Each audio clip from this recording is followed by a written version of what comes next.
Let me begin by saying, good news, everyone. I forgot to charge this, so the battery's really low, so this message is going to have to be quick.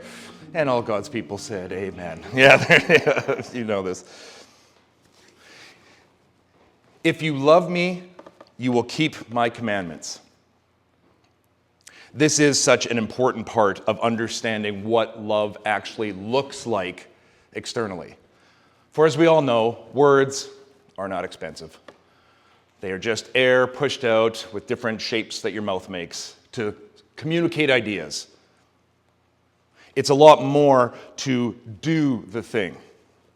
Jesus tells a great story of two, we'll say brothers, being asked to do something. So we'll put it in a good Canadian way. It's time to shovel the driveway. Goes to the first brother, says, go shovel the driveway. Brother said, sure, I'm on it. Driveway's not shoveled. Goes to another brother, goes to the other brother, says, shovel the driveway. No, I don't want to do it. And leaves. And eventually, that brother gets up and shovels the driveway. So Jesus asks, somewhat rhetorically, which one of these two did their father's will? One said yes, and was amenable and agreeable, and said what he believed his parent wanted to hear, but did not follow through with the action.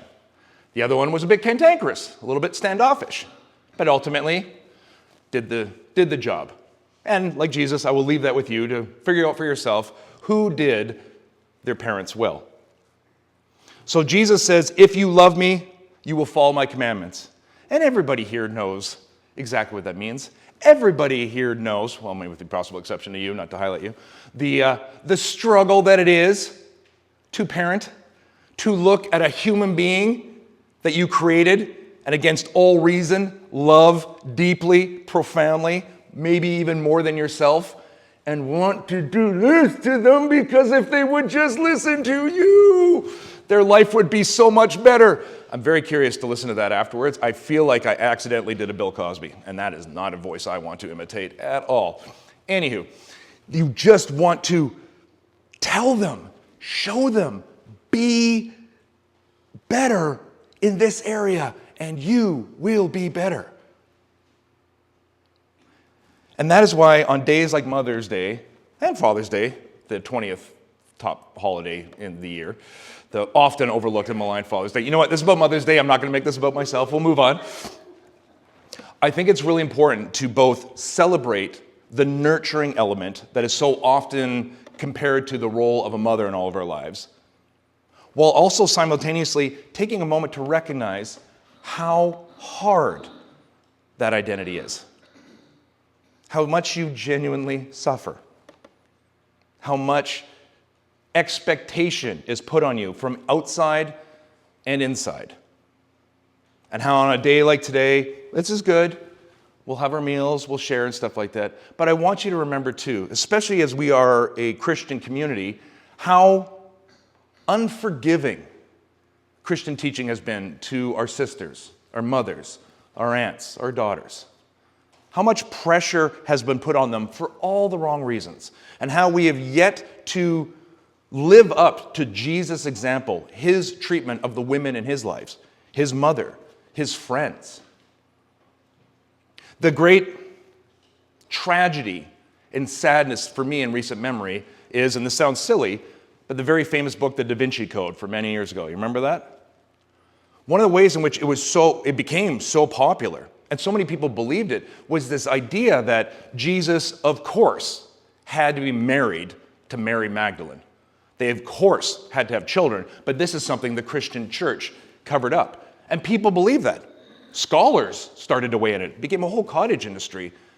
And during all these sort of debates and discussions, one thing struck me was how sad it's become that there's no sense of conversations around men and women also platonically loving and supporting each other.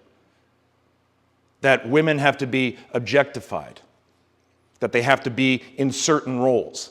And for any man, a man, let alone a holy man, to move out of that, well, clearly something else is happening. And that, to me, reveals a sickness, a lack of understanding, a purposeful lack of vision that exists within our culture. Our message today is called A Faith of the Heart. Another Silas Robertson original. And Silas put an anatomically correct heart there because I want to communicate this cute image, and we could have done the traditional sign, but I'm hoping this message today is a little bit more realistic, that it gives space for your struggles, because it has never been easy for you women. Amen?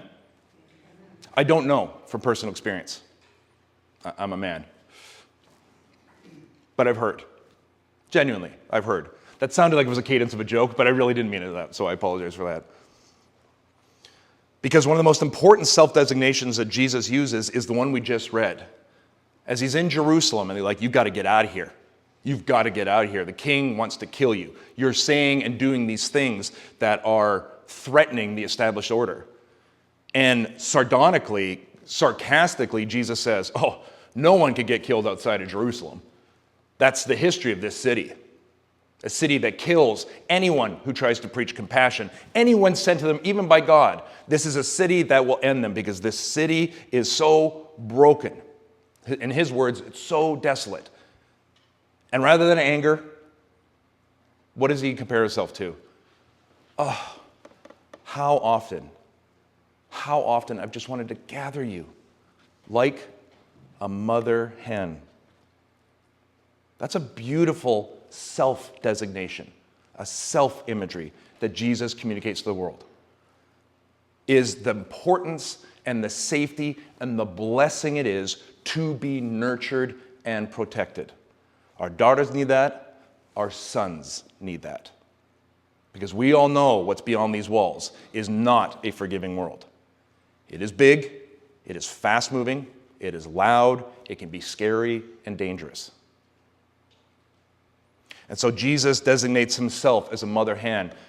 But and this is the heartbreaking part, he also acknowledges, but you won't take my help. And like a good mother has to do that heartbreaking thing of saying, okay. Now we know in the story of Jesus, and I would say in the women I know in this room here is echoed in your own ways, in countless different ways. Even as Jesus lets them go, we know in his story the ultimate punishment he will take. Even those who refused him, even those who sought him out, he took their punishment on their behalf. Father, don't hold this against them. They don't know what they're doing. And I look around this room, and I know many of you women have had countless self-sacrificial moments like that. Yeah, we're all human. None of us love unconditionally. We're going to get a lot of cards today that have a lot of nice words, and that's important, and that's good. But as we figured out this week, there's something really powerful about doing something that means something, that you want to really communicate how much you respect and love the women in this room. Because I want this moment to also be, I want your struggle, the fights you are in constantly, to also be seen. You love ferociously. And you understand, if you love me, you would do what I'm telling you to do because I love you and I'm trying to protect you. And in that, like Jesus, you also recognize that when they don't, unfortunately, your love does not end. You do this, you go into your room, you breathe, you say all the things in your head and maybe quietly to yourself that you know you're not allowed to say out there, and you pick yourself up and you move on. That, to me, is a mother's heart. Seemingly unendingly patient and so very strong. I wish it didn't have to be. We all wish love didn't cost so much, but that's the beauty of it. And that's an element of the Christian story I wish more churches would focus upon.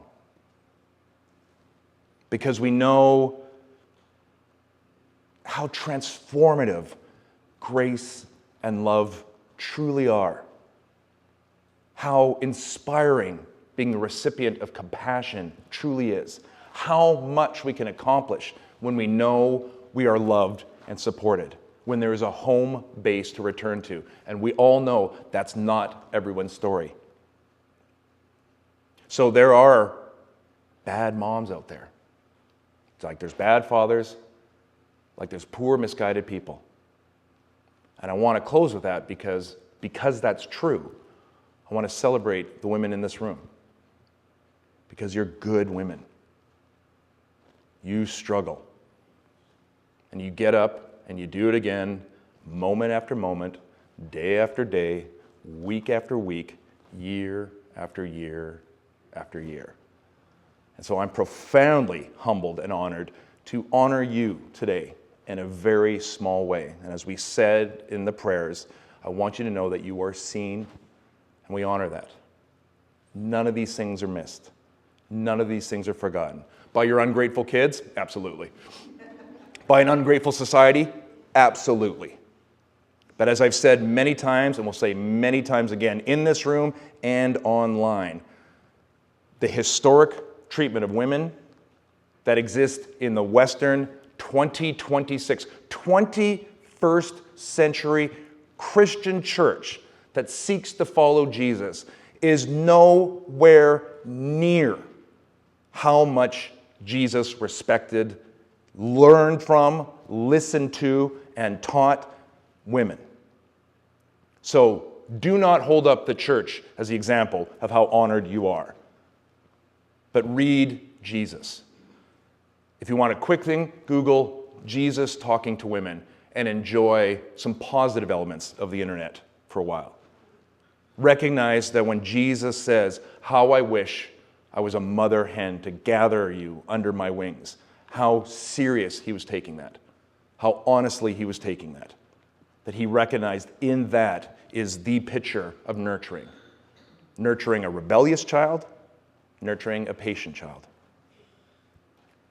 Ours is supposed to be a faith of the heart.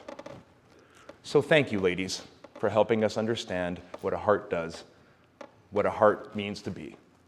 Thank you for modeling for us how much work love actually is. And most importantly, thanks for taking care of us. We love you. Last line got me choked up. We love you. This is it. See, I'm hanging out with all you women. You made me soft. Thank you. Thank you for softening the hard edges that can too easily form. Thanks. Happy Mother's Day. You're welcome. Yeah, perfect. Amen, amen, and amen. That was perfect.